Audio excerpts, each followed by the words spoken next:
ಉತ್ತರ ಕರ್ನಾಟಕ ರೆಸಿಪಿ ನೋಡಾಕತ್ತಿರೋ ಎಲ್ಲ ವೀಕ್ಷಕರಿಗೂ ನಿಮ್ಮ ಮನೆ ಮಗಳು ತ್ರಿವೇಣಿ ಪಾಟೀಲ್ ಮಾಡುವ ನಮಸ್ಕಾರಗಳು. ನಾನಿವತ್ತು ಪಾಲಕ್ ಸೊಪ್ಪಿಂದ ಒಂದು ರೆಸಿಪಿ ಮಾಡಿ ತೋರಿಸ್ತೀನಿ ರೀ. ಆ ರೆಸಿಪಿ ಹೆಂಗೆ ಮಾಡೋದಂತೆ ನೋಡ್ಕೊಂಬರೋಣ ಬರ್ರಿ. ಮೊದಲೇದಾಗಿ ನಾನು ಒಂದು ಪಾತ್ರೆ ತೊಗೊಂಡಿನಿ ರೀ. ಈಗ ಇದಕ್ಕೆ ನಾ ಒಂದು ಕಟ್ಟ ಪಾಲಕ್ ಸೊಪ್ಪು ತೊಗೊಂಡಿನಿ. ಇದೆಲ್ಲ ಚಲೋ ಹೊತ್ತಿನ ತೊಳೆದು ಸಣ್ಣ ಕಟ್ ಮಾಡ್ಕೊಂಡಿನಿ. ಅದೊಂದು ಪಾತ್ರೆಗೆ ಹಾಕೋತೀನಿ ನೋಡಿರಿ. ನೀವು ಅಷ್ಟೇ ಇಷ್ಟೇ ಅಂತಂದ್ರೆ ಹೆಚ್ಚು ಕಮ್ಮಿ ಮಾಡ್ಕೋಬೋದು ರೀ. ನಿಮ್ಗೆ ಎಷ್ಟು ಸಣ್ಣಗೆ ಹೆಚ್ಚಕ್ಕೆ ಸಾಧ್ಯ ಆಗುತ್ತೆ ಅಷ್ಟು ಸಣ್ಣಗೆ ಹೆಚ್ಚಿಕೊಡ್ರಿ. ನಾ 2 ಉಳ್ಳಾಗಡ್ಡಿ ಹಿಂಗೆ ಉದ್ದಕ್ಕೆ ಕಟ್ ಮಾಡ್ಕೊಂಡೇನಿ ರೀ, ಅವು ಹಾಕೋತೀನಿ ರೀ. ನಿಮ್ಗೆ ಉಳ್ಳಾಗಡ್ಡಿ ಬೇಡ ಅಂದ್ರೆ ನೀವು ಸ್ಕಿಪ್ ಮಾಡ್ಬೋದು. ಉಳ್ಳಾಗಡ್ಡಿ ಹಾಕೋದ್ರಿಂದ ಸಖತ್ತಾಗಿ ಟೇಸ್ಟ್ ಕೊಡ್ತಾವೆ. ಹಾಗಾಗಿ ನಾನು ಉಳ್ಳಾಗಡ್ಡಿ ಹಾಕೊಳಕತ್ತೀನಿ ನೋಡಿರಿ. ಈಗ ಇದಕ್ಕೆ ರುಚಿಗೆ ತಕ್ಕಷ್ಟು ಉಪ್ಪು ಹಾಕೋತೀನಿ ನೋಡಿರಿ.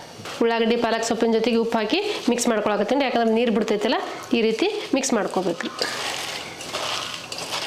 ನೀವು ಸಾಯಂಕಾಲ ಟೀ ಟೈಮ್ ಸ್ನ್ಯಾಕ್ಸಿಗೆ ಏನಾದ್ರು ತಿನ್ಬೇಕಪ್ಪ ಅಂದಾಗ ಪಾಲಕ್ ಸೊಪ್ಪಿತ್ತಂದ್ರೆ ಬೇಗನೆ ಮಾಡ್ಕೊಂಬಿಡ್ಬೋದು ರೀ. ಈಗ ನೋಡಿರಿ, ನಾ ಎಲ್ಲ ಚಲೋ ಹೊತ್ತಿನ ಮಿಕ್ಸ್ ಮಾಡ್ಕೊಂಡಿನಿ. ಪಾಲಕ್ ಸೊಪ್ಪು ಉಳ್ಳಾಗಡ್ಡಿ ಎಲ್ಲ ನೀರಿನ ಅಂಶ ಬಿಟ್ಟೈತಿ.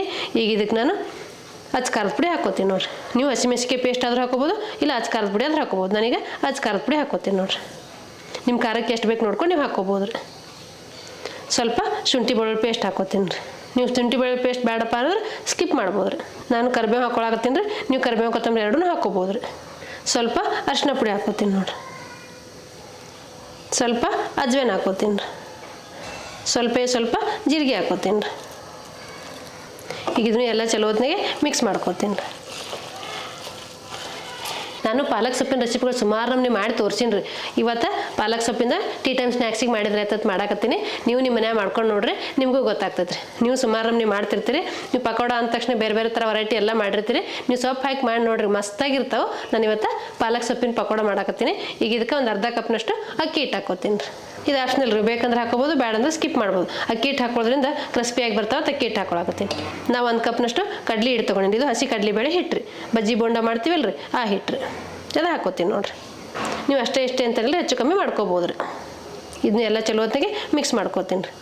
ಈಗ ಇದು ಕೊಟ್ಟ ನೀರು ಹಾಕಕ್ಕೆ ಹೋಗ್ಬೇಡ್ರಿ. ನೀವು ಹಂಗೆ ಮಿಕ್ಸ್ ಮಾಡ್ಕೊರಿ. ಯಾಕಂದ್ರೆ ಉಳ್ಳಾಗಡ್ಡ್ಯಾಗ ಪಾಲಕ್ ಸೊಪ್ಪಿನಾಗ ನೀರಿನ ಅಂಶ ಇರ್ತೈತಲ್ಲ, ಹಾಗಾಗಿ ನೀರು ಒಟ್ಟು ಹಾಕಕ್ಕೆ ಹೋಗ್ಬೇಡ್ರಿ. ಮೊದಲು ಚಲೋ ಹೊತ್ತಿಗೆ ಮಿಕ್ಸ್ ಮಾಡ್ಕೊಂಡು ನೋಡ್ಕೊಂಡು ಕಮ್ಮಿ ಬಿತ್ತರೆ ಸ್ವಲ್ಪ ನೀರು ಹಾಕೊಳ್ಳೋಂತ್ರಿ. ನಾನು ಒಂದು ಅರ್ಧ ಕಪ್ನಷ್ಟು ಅಕ್ಕಿ ಹಿಟ್ಟು ಹಾಕೊಂಡಿನಿ. ನಿಮ್ಗೆ ಅಕ್ಕಿ ಹಿಟ್ಟು ಬೇಡ ಅಂದ್ರೆ ನೀವು ಸ್ಕಿಪ್ ಮಾಡ್ಕೋಬೋದು. ಅಕ್ಕಿ ಹಿಟ್ಟು ಹಾಕೋದ್ರಿಂದ ಕ್ರಿಸ್ಪಿಯಾಗಿ ಮಸ್ತಾಗಿ ಬರ್ತಾರೆ. ಹಾಗಾಗಿ ನಾನು ಅರ್ಧ ಕಪ್ ಅಕ್ಕಿ ಹಿಟ್ಟು 1 ಕಪ್ ಕಡಲೆ ಹಿಟ್ಟು ಹಾಕೊಂಡಿನಿ. ನೀವು ನೋಡ್ಕೊಂಡು ಹೆಚ್ಚು ಕಮ್ಮಿ ಮಾಡ್ಕೋಬೋದು ರೀ. ನೋಡಿರಿ, ನಾ ಇದು ಕೊಟ್ಟ ನೀರು ಹಾಕಿಲ್ಲ, ಈ ರೀತಿ ಆಗೈತೆ ನೋಡಿರಿ ಹಿಟ್ಟು.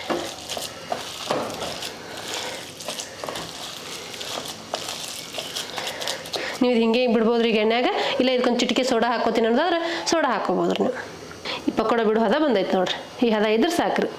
ನಾನೀಗ ಪಕೋಡ ಮಾಡಾಕತ್ತೀನಿ. ನೀವು ಎಣ್ಣೆದು ಬೇಡಪ್ಪ ಅಂದ್ರೆ ಇದೇ ರೀತಿ ತಟ್ಟಿ ಶಾಲೋ ಫ್ರೈನೂ ಮಾಡ್ಕೋಬೋದು ರೀ. ನಾವು ಒಂದು ಚಿಟಿಕೆ ಅಡುಗೆ ಸೋಡಾ ಹಾಕೋತೀನಿ. ಇದು ಆಪ್ಷನಲ್ ರೀ. ಸೋಡಾ ಪುಡಿ ಹಾಕೋದ್ರಿಂದ ಮಸ್ತಾಗಿ ಬರ್ತಾವೆ ಅಂತ ನಾನು ಹಾಕೊಳಕತ್ತೀನಿ. ನೀವು ಬೇಡ ಅಂದ್ರೆ ಸ್ಕಿಪ್ ಮಾಡ್ಬೋದು ರೀ. ಒಂದು ಚಿಟಿಕೆ ಹಿಂಗೆ ಹಾಕೋತೀನಿ ರೀ.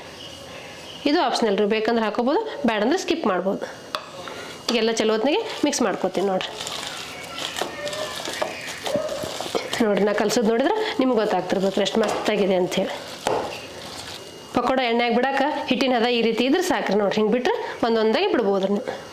ಈಗ ನಾನು ಹಿಟ್ಟು ಕಲಿಸಿ ರೆಡಿ ಮಾಡಿ ಇಟ್ಕೊಂಡಿನಿ ರೀ. ಈಗ ಇದು ಎಣ್ಣೆ ಫ್ರೈ ಮಾಡ್ಕೋಬೇಕಲ್ರಿ. ಹಾಗಾಗಿ ಎಣ್ಣೆ ಕಾಯಕ್ಕೆ ಒಂದು ಪಾತ್ರೆ ಇಟ್ಕೋತೀನಿ ನೋಡಿರಿ.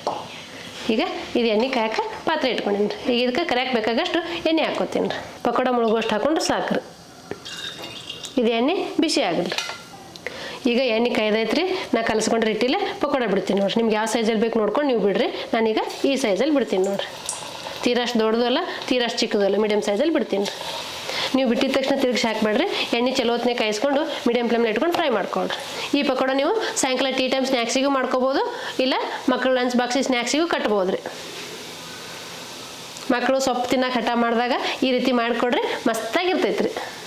ಮೀಡಿಯಮ್ ಫ್ಲೇಮಲ್ಲಿ ಇಟ್ಕೊಂಡು ಫ್ರೈ ಮಾಡಿದ್ರೆ ಮಸ್ತಾಗಿ ಫ್ರೈ ಆಗ್ತಾವೆ ರೀ. ಹೈ ಫ್ಲೇಮಲ್ಲಿ ಇಟ್ಟರೆ ಮೇಲೆ ಮಾತ್ರ ಕೆಂಪಾಗ್ತಾವೆ, ಒಳಗೆ ಫ್ರೈ ಆಗಿರಲ್ಲ. ಹಾಗಾಗಿ ಮೀಡಿಯಮ್ ಫ್ಲೇಮಲ್ಲಿ ಇಟ್ಕೊಂಡು ಫ್ರೈ ಮಾಡ್ಕೊಳ್ರಿ. ಇವೆರಡು ಸೈಡು ಚಲೋ ಹೊತ್ತಿಗೆ ಫ್ರೈ ಮಾಡ್ಕೊಂಡ್ರೆ ಸಾಕ್ರಿ. ನೀವು ಬಿಟ್ಟಿದ ತಕ್ಷಣ ತಿರುಗಿಸಿ ಹಾಕ್ಬೇಡ್ರಿ. ಸ್ವಲ್ಪ ಫ್ರೈ ಆಗಲಿ. ಫ್ರೈ ಆದ ನಂತರ ತಿರುಗಿಸಿ ಹಾಕ್ಕೊಳ್ರಿ. ನೋಡಿರಿ, ಇವು ಫ್ರೈ ಆಗ್ಯಾವು. ಗುಳ್ಳೆಲ್ಲ ಕಡಿಮೆ ಆಗಾಕತ್ತಾವೆ ನೋಡಿರಿ. ಕಲರು ಚೇಂಜ್ ಆಗ್ಯಾವು. ಈಗ ನಾನು ತಕ್ಕೋತೀನಿ ನೋಡಿರಿ. ನಾರ್ಮಲಾಗಿ ನಾವು ಬಜ್ಜಿ ಬೋಂಡ ಮಾಡ್ಬೇಕಾದ್ರೆ ಸೊಪ್ಪು ಹಾಕಲ್ರಿ, ಹಂಗೆ ಮಾಡಿರ್ತೀವಿ. ಈಗ ಇದು ಪಾಲಕ್ ಸೊಪ್ಪು ಹಾಕಿ ಮಾಡೀನಿ. ಇದು ಆರೋಗ್ಯಕ್ಕೂ ಪಾಲಕ್ ಸೊಪ್ಪು ಒಳ್ಳೆಯದು. ನೀವು ಈ ರೀತಿ ಮಾಡಿಕೊಡ್ರಿ. ಈಗ ಹೆಂಗಿದ್ರು ಮಳೆ ಬರಾಕತ್ತೈತಿ, ಏನಾದ್ರು ತಿನ್ಬೇಕಪ್ಪ ಖಾರ ಅಂದಾಗ ಈ ರೀತಿ ಮಾಡ್ಕೊಂಡು ತಿನ್ನಿರಿ. ಈಗ ನೋಡಿರಿ, ಇವು ಫ್ರೈ ಆಗ್ಯಾವು. ನಾ ತಕ್ಕೋತೀನಿ ನೋಡಿರಿ. ನೋಡಿರಿ ಎಷ್ಟು ಮಸ್ತಾಗಿ ಬಂದಾವು. ಇದೇ ರೀತಿ ಮಿಕ್ಕಿದ್ದೆಲ್ಲ ಮಾಡ್ಕೋತೀನಿ ರೀ.